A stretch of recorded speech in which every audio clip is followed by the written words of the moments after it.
Ouvert? Oui, OK. Alors, bonjour à tous, ceux que je n'ai pas eu l'occasion de saluer ce matin. Bonjour, bon matin, bon dimanche. Alors, c'est ça, ce matin, je suis seul. Mon épouse avait besoin un petit peu plus de repos. Là. Il y a des périodes où c'est un petit peu plus difficile. Elle n'a pas bien dormi non plus.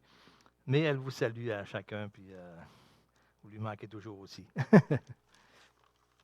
Alors, ce matin, je continue avec un enseignement sur les paraboles. Et ce matin, je suis rendu à la parabole du serviteur impitoyable dans Matthieu 18. Et on va parler du pardon des offenses. Ça, c'est un sujet tellement important. Et ça fait partie, bien sûr, du salut, une condition essentielle là, de recevoir le pardon de Dieu. Mais nous aussi, si nous avons reçu le pardon de Dieu, à plus forte raison, devons-nous nous pardonner les uns les autres. Alors, comme le Seigneur nous a pardonnés. Et dans Matthieu 18, on voit un petit peu le contexte aussi. C'est Matthieu 18 à partir de 21, mais on voit au verset 15, et, Jésus a donné aussi un enseignement sur le pardon des offenses. Puis même, on voit à partir du verset 1 aussi, les disciples posaient une question, qui est le plus grand dans le royaume des cieux? Et puis Jésus a pris un petit enfant, puis il leur a démontré qu'on est tous pareils devant Dieu. Il n'y a pas un qui est plus grand que l'autre, puis même le plus petit, il ne faut pas le mépriser, parce que on voit même le plus petit des enfants, aux yeux de Dieu, ça compte autant là, qu'une grande personne. Et alors, peu importe la situation. Et on a aussi à demander pardon. Aussi, dans le verset 15, on voit aussi quand il nous dit, si ton frère a péché, va et reprends-le entre toi et lui seul.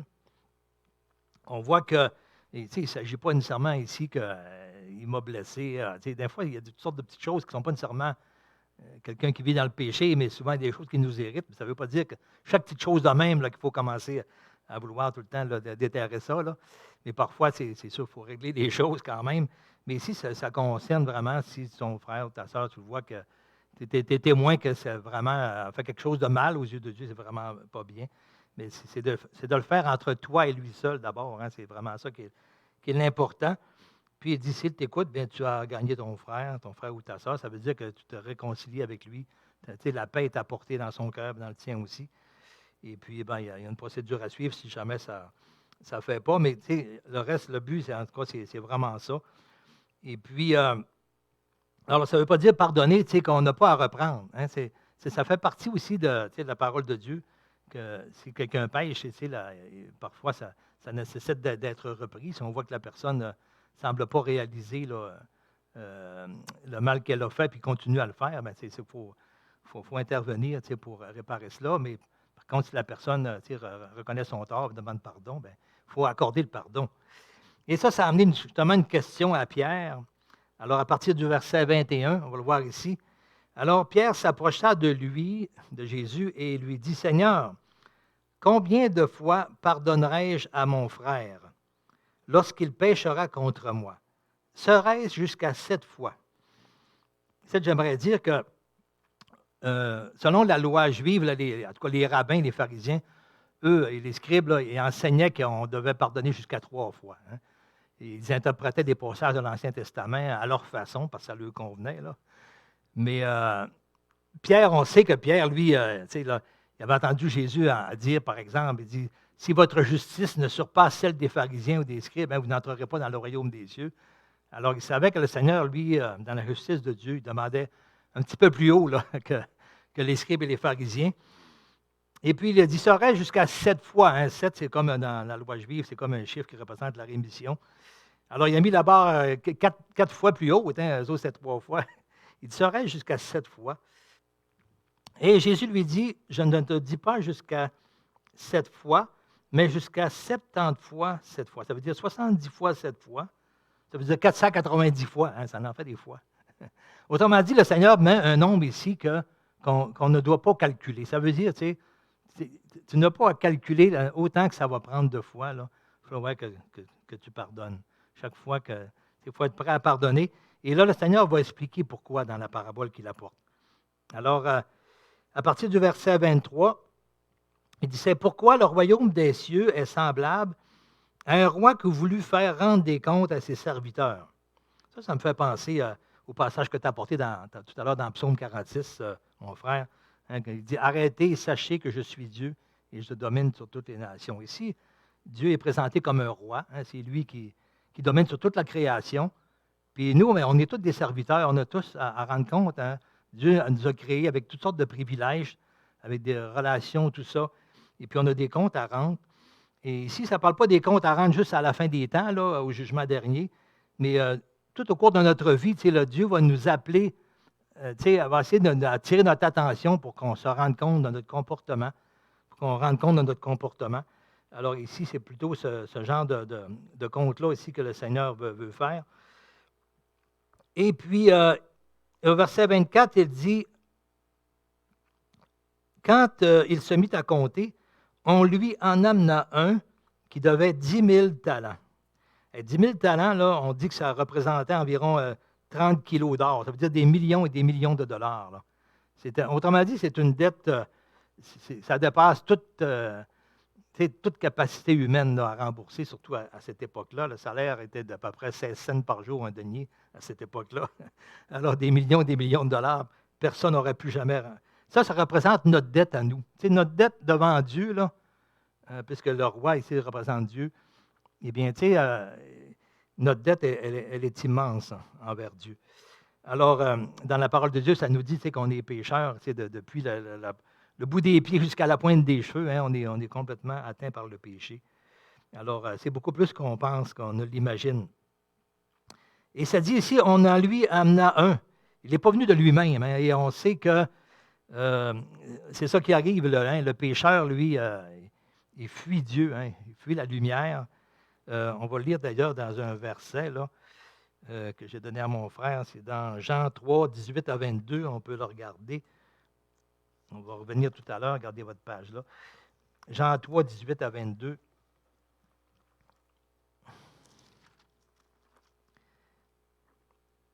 Alors, ça nous dit, celui qui croit en lui, en Jésus, n'est point jugé, mais celui qui ne croit pas est déjà jugé parce qu'il n'a pas cru au nom du Fils unique de Dieu, comme on le voit dans Jean 3, 16, là, juste avant.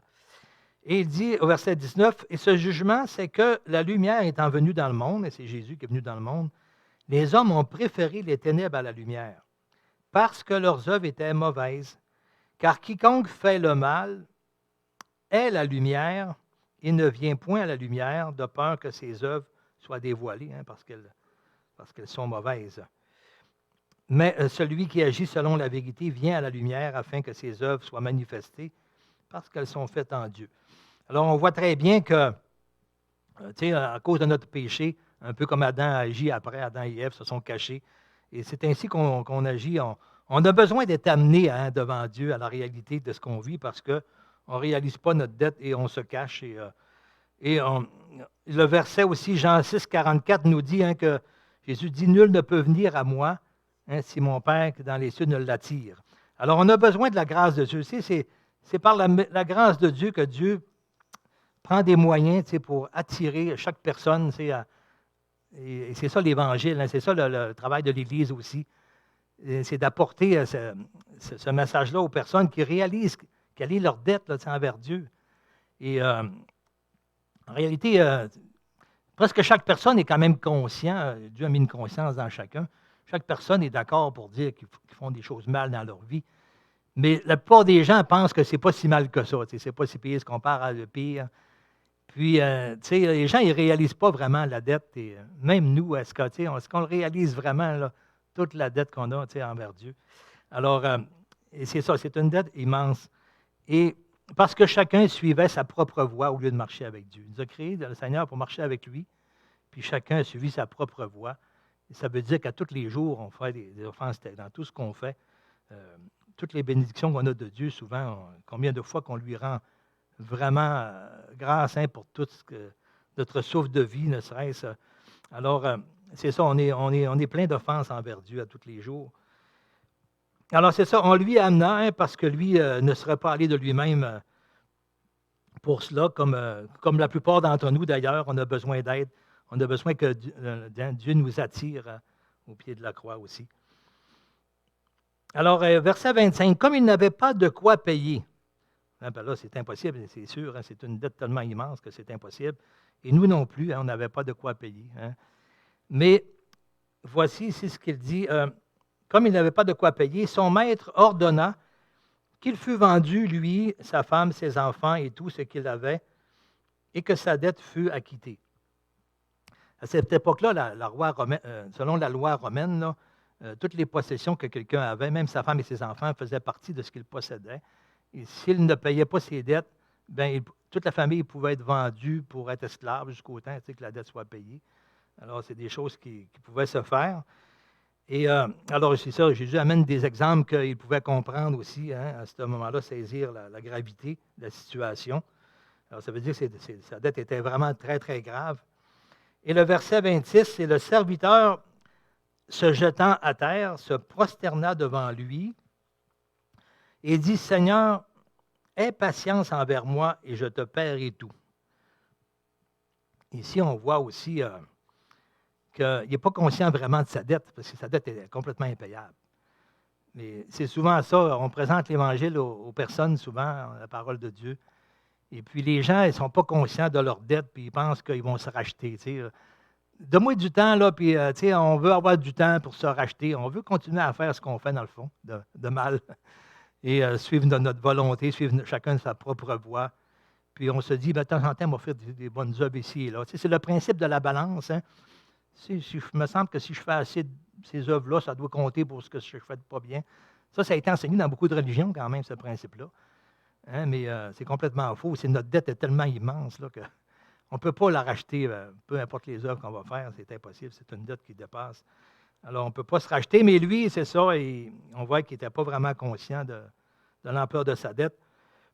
Et puis, mais malgré ça, on voit le verset 27, ému de compassion, le maître de ce serviteur le laissa aller et lui remit la dette au complet. Ça veut dire qu'il l'a annulée. Alors, on voit la bonté de Dieu, sa compassion, sa miséricorde. Et, bien souvent, on vient à lui comme ça, puis même sans tout être conscient du mal qu'on fait, on peut recevoir quand même le pardon, la miséricorde de Dieu. Mais après qu'il fut sorti, ce serviteur rencontra un de ses compagnons qui lui devait 100 deniers. Alors, 100 deniers, là, un denier, c'était 16 cents, là, ça veut dire 16 $. À comparer de sa dette à lui, là, ça n'avait pas de commune mesure. Et le Seigneur veut nous montrer par là que toutes les offenses que quelqu'un pourrait nous faire, là, à côté de l'offense que nous, on a fait à Dieu, là, ça ne se compare même pas. Là, c'est tellement petit là, que c'est pour ça qu'on ne doit pas se limiter et dans notre pardon, comme on a été pardonné. Alors, voici qu'est-ce qu'il est arrivé, c'est ça. Lui, il raconte un de ses compagnons qui devait 100 deniers. C'était quand même, mettons, 100 deniers, ça veut dire 100 jours de travail. C'est quand même le tiers d'une année que semaine de travail, mais à comparer, c'est ça, de la dette que l'autre avait, c'était rien, c'était des pinottes. Et il se saisit, alors, ce qu'il fait, c'est qu'au lieu de lui accorder miséricorde, il le saisit et l'étrangla en disant, « Paie ce que tu me dois. » Et son compagnon, se jetant à terre, faisait pareil. Il a fait pareil, son compagnon, comme lui avait fait devant le roi. Là. Son compagnon, se jetant à terre, suppliait, « Aie patience aussi envers moi et je te paierai. Hein. Donne-moi du temps, s'il vous plaît, puis je vais te payer. » Mais l'autre ne voulut pas, et il alla le jeter en prison jusqu'à ce qu'il eût tout payé ce qu'il devait. Alors, il n'a pas exercé la miséricorde comme il l'avait obtenu. Là. Verset 31, ses compagnons, ayant vu ce qui était arrivé, furent profondément attristés. Et ils allèrent raconter à leur maître tout ce qui s'était passé. Alors le maître fit appeler ce serviteur et lui dit, « Méchant serviteur, je t'avais remis en entier ta dette parce que tu m'en avais supplié. Ne devais-tu pas, toi aussi, avoir pitié de ton compagnon comme j'ai eu pitié de toi? » Alors, c'est vraiment important. Si le Seigneur nous a fait miséricorde, bien, il faut aussi nous le faire à plus forte raison. Et au verset 34, « Et son maître irrité le livra au bourreau jusqu'à ce qu'il ait eu payé tout ce qu'il devait. » Alors, ici, on comprend que si c'est dans l'éternité, là, il ne pourra jamais tout acquitter cette dette-là. Et personne ne pourra l'acquitter par ses propres moyens. Alors, verset 35, « C'est ainsi que mon Père céleste vous traitera si chacun de vous ne pardonne à son frère de tout son cœur. » Alors, on voit qu'il y a des conséquences là, à refuser le pardon. Et il ne s'agit pas ici de perdre son salut. Ici, dans ce cas-là, on ne voit pas que cette personne-là s'est repentie. Là. Ça ne parle pas de la repentance et de la foi. Ça parle surtout du rapport de dette qu'on a. C'est ça que le Seigneur veut souligner. Le rapport de dette que nous, on a vis-à-vis de Dieu. Puis lorsque le Seigneur nous pardonne, hein, tout ce qui nous a été enlevé. Et puis nous, là, le Seigneur veut exhorter là, justement sur le pardon, se pardonner à son frère ou à sa sœur, et à quel point on doit exercer cette même miséricorde-là, et sans compter le nombre ou la quantité, parce que ça n'a même pas une mesure, comme une mesure avec qu'est-ce que nous, on a été pardonné, qu'est-ce que Dieu nous a pardonné. Alors, il faut pardonner de tout son cœur. Excusez-moi. Bon, ça, je l'ai passé, il faut que je vérifie un petit peu, là. Je suis allé beaucoup de mémoire.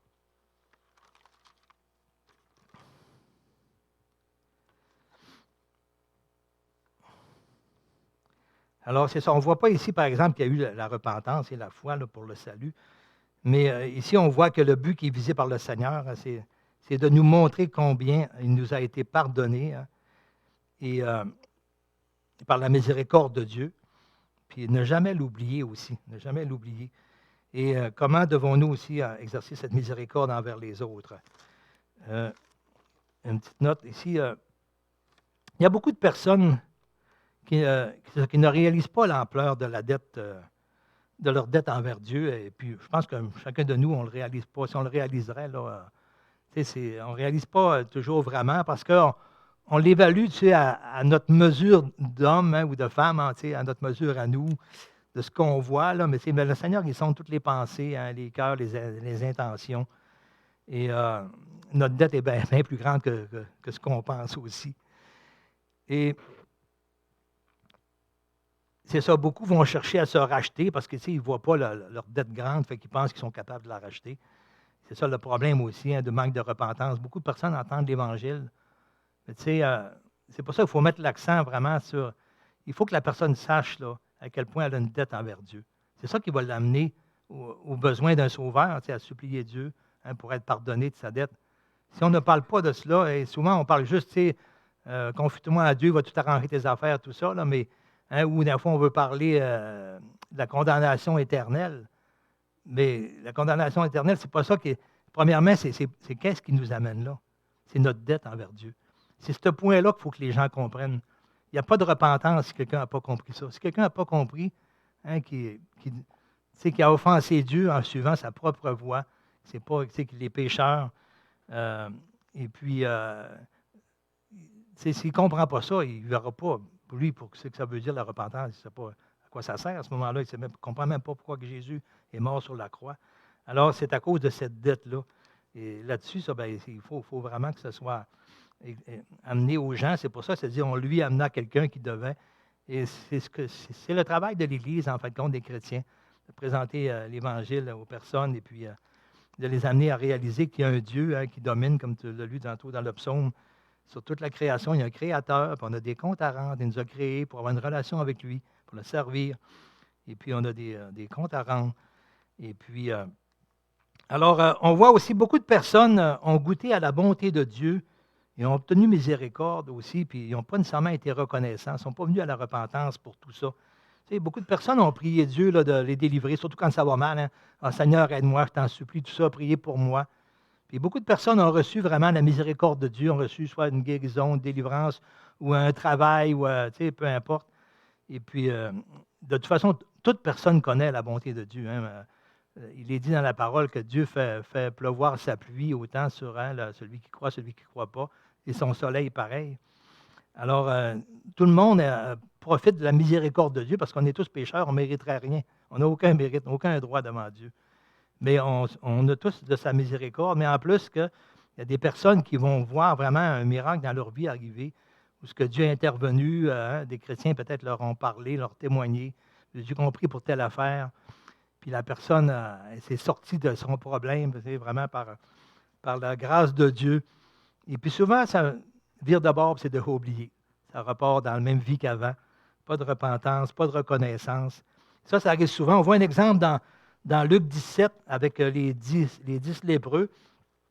Je peux le raconter comme cela, mais on voit que Jésus traversait, il partait de Galilée, descendant à Jérusalem. Puis sur son chemin, à un moment donné, il y avait 10 lépreux qui se sont approchés un petit peu de loin là, parce qu'ils ne pouvaient pas se tenir près. Et puis, ils suppliaient hein, Jésus de le guérir. Et puis, Jésus a dit, c'est correct, il dit, allez vous montrer au sacrificateur. Et il arriva que pendant qu'ils s'en allaient, ben, ils ont été guéris. Mais là, ce qui est arrivé, c'est qu'il y en a un seul qui est revenu vers Jésus pour vraiment pour être reconnaissant, montrer sa reconnaissance pour sa guérison, qui est revenu pour se prosterner devant lui et le remercier. Et Jésus dit, oui, mais où sont les 9 autres? N'y a-t-il que ce Samaritain, hein, lui, on voyait que c'était un Samaritain qui était détesté des Juifs. Ben, c'est lui. Ça veut dire que les autres, probablement que c'était des Juifs, là. Mais lui, n'y a-t-il que ce Samaritain qui est venu pour rendre gloire à Dieu? Alors, souvent, beaucoup de personnes, vous savez, tous les gens que Jésus a guéris, ce n'étaient pas nécessairement tous des gens qui se repentaient. Là. Il l'a fait par sa bonté, hein, par sa miséricorde. Et il y en a vraiment qu'on voit qui ont cru, surtout quand c'est de un à un. Souvent, Jésus a traité une discussion avec la personne, puis voyant son cœur, voyant sa foi, voyant son attitude. Mais beaucoup de personnes ont été guéries comme ça, vraiment, par la pure bonté de Dieu, pure compassion, pure miséricorde, et sans nécessairement là, qu'ils aient donné suite à cela par après. Alors, il y a des conséquences, c'est sûr, pour ces personnes-là, quand on a goûté à cela et qu'on le refuse encore. Là.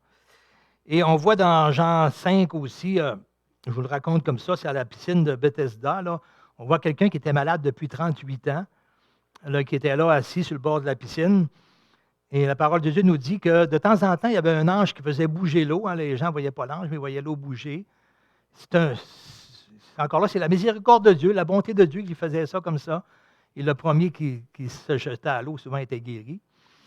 Mais lui, cet homme-là, il était assis au bord, il était seul. Et puis, j'imagine que des gens l'amenaient là, puis ils venaient le rechercher après, je ne sais pas trop. Là. Ou il se rendait là de peine et de misère, je ne sais pas trop, avec des béquilles ou peu importe. Mais on voit qu'il n'avait personne, lui, pour l'aider à se jeter à l'eau. Ça y aurait pris trop de temps, le temps qu'il y aille par ses propres forces. Là. Eh bien, quelqu'un d'autre, il l'avait avant. Et là, on voit que Jésus l'approche, et ce n'est pas lui qui a demandé d'être guéri, là. Mais Jésus dit, veux-tu être guéri? T'sais?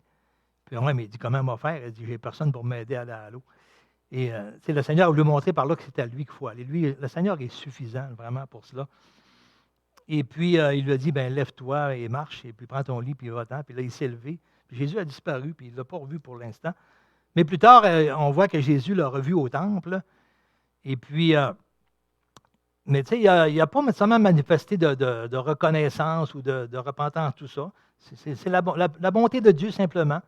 Et Jésus lui dit, c'est bien, mais il dit, va et ne pêche plus, de peur qu'il ne t'arrive quelque chose de pire.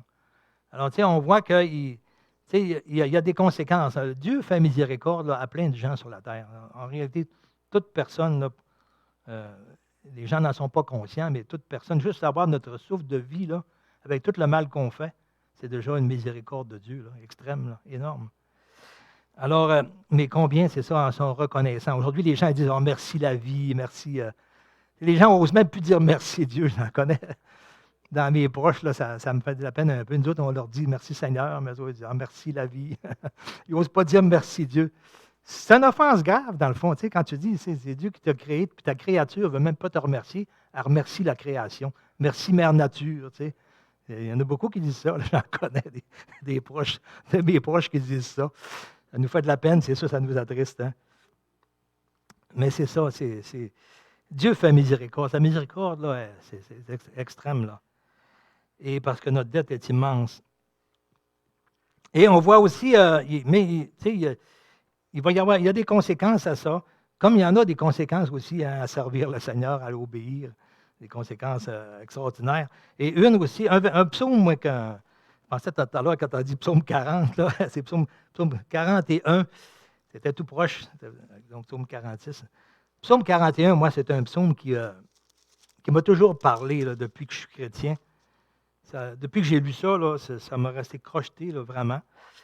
Et puis, ça démontre que quand on exerce miséricorde, hein, que le Seigneur est fidèle aussi à nous le rendre en même temps. Il nous l'a déjà donné à l'avance, cette miséricorde-là. Mais comme c'est important aussi d'exercer miséricorde, Psaume 41, les versets 1 à 5, ça dit « Heureux celui qui s'intéresse aux pauvres. » S'intéresser, ce n'est pas juste penser, mais c'est qui va aller jusqu'à exercer la miséricorde, lui venir en aide aux pauvres. Là. Heureux celui qui s'intéresse aux pauvres. Au jour du malheur, l'Éternel le délivre. Et l'Éternel le garde et lui conserve la vie. Il est heureux sur la terre et tu ne le livres pas au bon plaisir de ses ennemis. Hein, entre les mains du malin aussi. Mais l'Éternel le soutient sur son lit de douleur. Ça ne veut pas dire qu'il n'y a pas de douleur à traverser. Hein, c'est le lot de tout être humain. On va connaître des moments difficiles et de douleur. Et l'Éternel le soutient sur son lit de douleur et tu le soulages dans toutes ses maladies. Et je dis, Éternel, aie pitié de moi, guéris mon âme, car j'ai péché contre toi. Alors on voit ici hein, cette miséricorde-là qui est accordée, puis en même temps cette humilité devant Dieu aussi.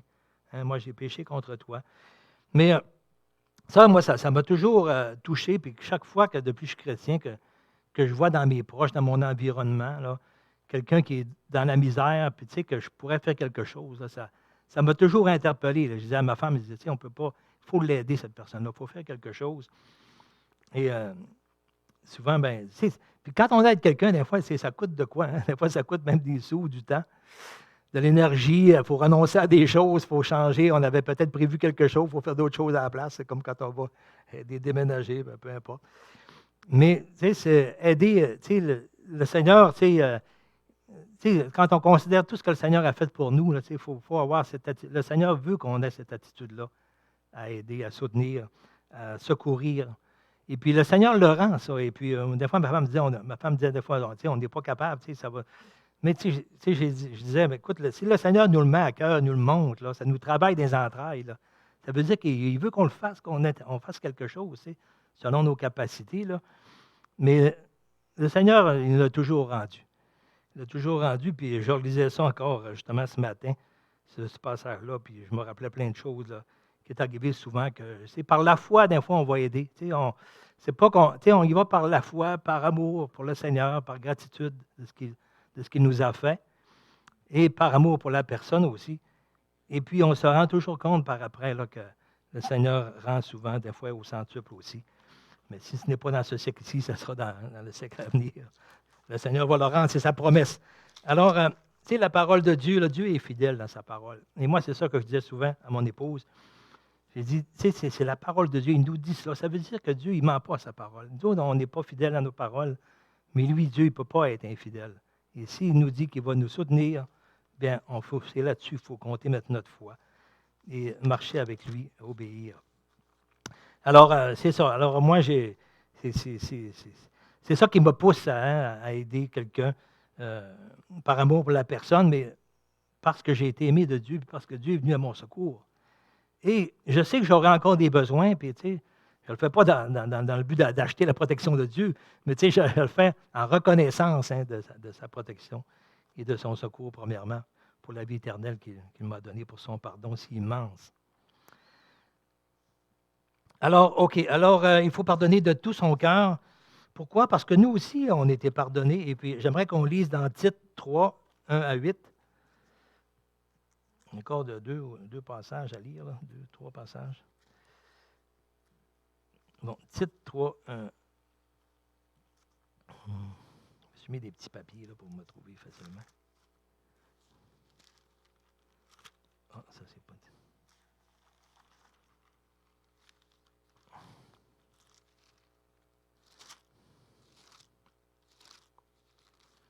Bon, OK, c'est ça. Alors, Tite 3, 1 à 8. Ça nous dit... OK. Rappelle-leur d'être soumis aux magistrats et aux autorités, d'obéir, d'être prêts à toute bonne œuvre et de ne médire de personne, d'être pacifique, modéré, plein de douceur envers tous les hommes. Car nous aussi, nous étions autrefois insensés, désobéissants, égarés, asservis à toute espèce de convoitise et de volupté. C'est des choses souvent qu'on ne réalise pas, là, mais on l'était bien plus qu'on pensait. Et vivant dans la méchanceté et dans l'envie, dignes d'être haïs et nous haïssant les uns les autres. Alors, tu sais, c'est ce que l'auteur nous dit ici. On était aussi comme ça, là. Alors, mais lorsque la bonté de Dieu, de notre Sauveur, et de son amour pour les hommes ont été manifestés, lorsque Jésus est venu sur la croix pour mourir pour nous, c'est là qu'il a manifesté sa bonté, il a mis le comble à son amour pour nous. Il est dit, il nous a sauvés, non à cause des œuvres de justice que nous aurions faites, on n'était pas capable d'en faire, notre dette était bien trop grande, mais selon sa miséricorde, par le baptême de la régénération et le renouvellement du Saint-Esprit, qu'il a répandu sur nous avec abondance par Jésus-Christ notre Sauveur, afin que, justifiés par sa grâce, nous devenions en espérance héritiers de la vie éternelle. Cette parole est certaine et je veux que tu affirmes ces choses, afin que ceux qui ont cru en Dieu s'appliquent à pratiquer de bonnes œuvres, entre autres exercer la miséricorde et le pardon, dans ce contexte-là ici qu'on le voit aussi. Alors, nous aussi, on a été pardonnés. On va aller aussi, j'aimerais qu'on... Et lorsqu'on refuse de pardonner, là, il y a quelque chose qui se passe, c'est que même si on est chrétien, c'est sûr que ici, ce n'est pas notre salut qui est mis en cause, mais lorsqu'on refuse de pardonner, on a des conséquences aussi. C'est qu'on brise notre communion avec Dieu. On ne brise pas notre lien d'appartenance, père et fils. Mais c'est comme dans une famille. Il y a un couple, par exemple, là, qu'il y a eu des offenses de fait. Là, il reste encore un couple quand même, ça n'enlève pas le lien du mariage, mais la communion entre les deux là, est brisée. Tant qu'il n'y a pas eu le pardon, la repentance, le pardon qui était accordé, bien, la communion est brisée. Ça peut être avec les enfants aussi, parents, une fois rendus adultes. Et c'est ça, le péché, là, l'offense, va briser la communion. Et alors, si nous, on ne pardonne pas, on n'exerce pas la miséricorde qu'on a eue, là, eh bien, le Seigneur, on voit qu'il est sévère là-dessus. Jésus, il dit, c'est ainsi que votre Père vous traitera si vous ne pardonnez pas de tout votre cœur. Cette communion-là qui est tellement précieuse, c'est le plus beau cadeau qu'on a, le plus grand bien qu'on a en attendant que le Seigneur vienne nous chercher, là, c'est d'être capable d'avoir cette communion-là avec le Seigneur. Être capable de lui parler, de l'entendre aussi. On écoute, on lit la parole, puis ça nous parle dans notre cœur. Le Saint-Esprit... il est bien allumé, si on pourrait dire. Mais il y a une communion qui se fait, et ça, c'est un bien tellement précieux. Et Jésus a payé cher pour ce bien-là, pour qu'on ait plein accès auprès de Dieu. Mais est-ce qu'on en profite, vous savez? Alors, c'est ça, lorsqu'il y a une dispute entre deux personnes, la communion est brisée, puis l'accès là, dans l'intimité n'est plus là, il est brisé. Là. Mais le Seigneur a payé pour cela cher. Et alors, il faut en profiter, mais c'est ça, si on retient le pardon, là, on se prive d'une communion auprès de Dieu. On devient religieux. On est encore un croyant, là, mais on n'est plus dans l'obéissance. Là, et on attriste l'esprit. On l'éteint même. On va le voir. Alors, dans 1 Jean, chapitre 1, les versets 5 à 10, ça va nous parler de cette communion-là qui est si précieuse et qu'on a tellement besoin.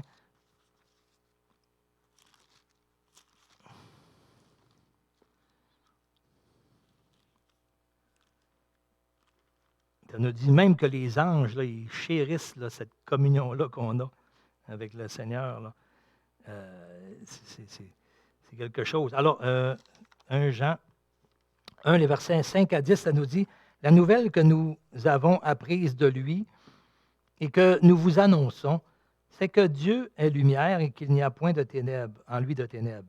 Si nous disons que nous sommes en communion avec lui et que nous marchons dans les ténèbres, nous mentons et nous ne pratiquons pas la vérité. Mais si nous marchons dans la lumière, comme il est lui-même dans la lumière, nous sommes mutuellement en communion, toutes les deux. Et le sang de Jésus nous purifie de tout péché. Et si nous disons que nous n'avons pas de péché, nous nous séduisons nous-mêmes. Et la vérité n'est point en nous, parce qu'on pêche tous là. Mais si nous confessons nos péchés, il est fidèle et juste pour nous pardonner et pour nous purifier de toute iniquité. Alors, si nous disons que nous n'avons pas de péché, nous le faisons menteur, et sa parole n'est point en nous. Mes petits enfants, au chapitre 2, on continue, le verset 1, « Mes petits enfants, je vous écris ces choses afin que vous ne péchiez point. Et si quelqu'un a péché, bien, nous avons un avocat auprès du Père, Jésus-Christ le juste. » Alors, c'est lui qui est notre avocat. Alors, oui, on pêche encore, mais tu sais, il faut aller vraiment implorer le Seigneur. Et le Seigneur a payé aussi pour cela. Mais il faut quand même le confesser, il faut l'avouer. Et les versets 9 à 10 encore dans le chapitre 2, ça nous dit « Celui qui dit qu'il est dans la lumière et qui est son frère. » Est son frère, ça veut dire retenir quelque chose contre lui, là, ne pas justement refuser le pardon aussi. Celui qui est son frère est encore dans les ténèbres. Et celui qui aime son frère demeure dans la lumière, il demeure dans cette communion-là, et aucune occasion de chute n'est en lui. Mais celui qui est son frère est dans les ténèbres, il marche dans les ténèbres, et il ne sait pas où il va, parce que les ténèbres ont aveuglé ses yeux. Je vous écris, petits enfants, parce que vos péchés vous sont pardonnés à cause de son nom. Alors, on voit, c'est toute une raison aussi de le faire, mais c'est important qu'on garde cette communion-là, là, cette relation vivante, un peu comme dans une famille. C'est tellement plaisant d'avoir une communion ensemble, dans une paix, là, se parler, puis on jouit de notre intimité, hein, de cette paix-là qui nous unit, de cette unité. Mais lorsqu'il y a des offenses et qu'il n'y a pas de pardon, eh bien là c'est une tristesse, là, et puis ça brise la communion. On se fuit un l'autre, on se tient à distance plutôt, même si on est dans la même maison. Alors, avec le Seigneur, c'est pareil, on lui appartient encore, mais si on retient justement cette miséricorde-là, là, eh bien, le Seigneur aussi va retenir cette communion avec nous. Là, c'est nous qui brise la communion à ce moment-là. Alors, Éphésiens 4, aussi le verset 29 à 32, le dernier passage. Éphésiens 4. C'est un beau passage que, je me souviens, Jean-Philippe avait apporté un message sur... je pense que c'était un jeudi matin. Ouais, un jeudi matin, on avait eu une étude biblique là, sur ce passage-là. On m'en est toujours rappelé. Et puis, Éphésiens 4, 29 à 32, ça nous montre vraiment aussi la bonté de Dieu. OK. Éphésiens 4, 29 à 32. Alors, qu'il ne sorte de votre bouche aucune parole mauvaise, mais s'il y a quelques bonnes paroles qui servent à l'édification et communiquent une grâce à ceux qui l'entendent. N'attristez pas le Saint-Esprit de Dieu par lequel vous avez été scellés pour le jour de la rédemption. On peut attrister l'Esprit. L'Esprit est là en nous pour nous éclairer, pour nous montrer la volonté de Dieu, pour nous rappeler tout ce qu'il nous a enseigné. Quand on marche, là, tout ce qu'on fait dans notre vie, là, le Saint-Esprit est là pour nous guider, pour nous aider à faire ce que Dieu veut, à marcher comme lui a marché, comme il veut qu'on marche.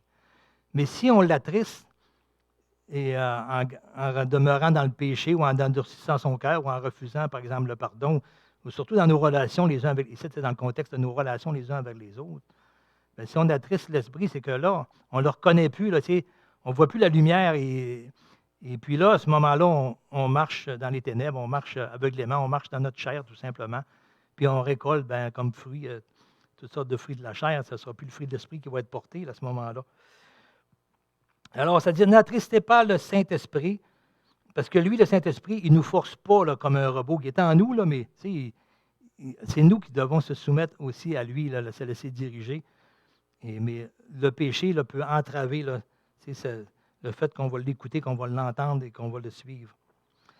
Alors, n'attristez pas le Saint-Esprit de Dieu par lequel vous avez été scellés pour le jour de la rédemption et que toute amertume, toute animosité, toute colère, toute clameur, toute calomnie, toute espèce de méchanceté disparaissent du milieu de vous.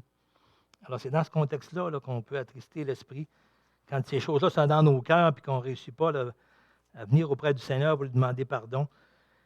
Alors, il dit, verset 32, « Soyez bons les uns envers les autres. » C'est ça, exercer cette miséricorde, cette bonté, comme Dieu l'a eu envers nous. Soyez bons les uns envers les autres, compatissants, vous pardonnant réciproquement, comme Dieu vous a pardonné en Christ. Devenez des imitateurs de Dieu de cette façon-là. Pardonnez comme Dieu nous a pardonné en Christ. Alors, c'est quelque chose qu'il faut à la lumière de cela, c'est vous demander au Seigneur de sonder nos cœurs. Hein, si on a des problèmes avec ça, si on retient des choses contre nos proches, contre des personnes avec qui on a affaire dans la vie, collègues de travail, peu importe, voisins, mais s'il y a des choses qu'on retient, et eh bien, on garde rancune, on garde animosité, là, qu'on retient le pardon, eh bien, ça, là, on s'expose là, justement à être misérable, là, à être misérable, qu'on a vu dans le psaume 41. Ça dit que celui qui s'intéresse aux pauvres, tout ça, le Seigneur le délivre de ses ennemis. Et là, il ne l'abandonne pas, là, justement, au sort de ses ennemis. Alors qu'on puisse ainsi bien pardonner et puis avoir aussi, nous, c'est rétablir cette communion. On est des ambassadeurs, hein, on a comme mission aussi de réconcilier, le ministère de réconciliation hein, avec Dieu, mais les uns avec les autres aussi. Alors, il faut l'exercer. Si on n'est pas capable de l'exercer les uns vers les autres, là, on est bloqué aussi avec le Seigneur aussi. Alors, exerçons aussi ce ministère-là les uns avec les autres. Pardonnons, rappelons-nous hein, combien Dieu nous a pardonné. Et ça, c'est ça. Et ça, je sais que ce n'est pas évident parce que ça dépasse, mais il faut se dire que ça dépasse tout ce qu'on peut penser. Essayons pas de le calculer, ce que Dieu nous a pardonné. Là. Ça dépasse tout ce qu'on peut penser. C'est au-delà de tout ce que nous, on peut avoir à pardonner aux autres. C'est bien plus que cela. Alors, le Seigneur nous demande aussi, nous, d'être reconnaissants envers lui, de manifester notre reconnaissance en pardonnant aussi aux autres, comme lui nous a pardonné. Amen. On termine par la prière. Seigneur, mon Dieu, on te remercie pour ta parole ce matin. Cette nourriture spirituelle, Seigneur, dont on a tellement besoin pour notre âme, Seigneur, et on a tellement besoin de tes enseignements pour nous aider à discerner comment se comporter dans nos relations humaines les uns vers les autres, dans nos familles, dans nos proches, dans nos amis, dans nos collègues de travail ou parents, enfants ou voisinage, peu importe, Seigneur, dans notre communauté. Qu'on puisse se comporter, Seigneur, comme tu nous as appelés à l'être, tu nous as appelés à être la lumière du monde, à être le sel de la terre. Tu nous as appelés à aider les gens à éclairer le chemin qui mène à toi, le chemin qui est la foi en Jésus-Christ. Alors qu'on puisse se comporter comme tel, nous aussi. Porter du fruit, Seigneur, et se rappeler de cette grande bonté que tu as eue envers nous et la manifester sans compter, Seigneur, à ceux qui nous entourent, Seigneur. Et ne serait-ce qu'en remerciement de ce que tu as fait pour nous, Seigneur, et de la vie éternelle que nous avons, c'est tellement quelque chose de grand.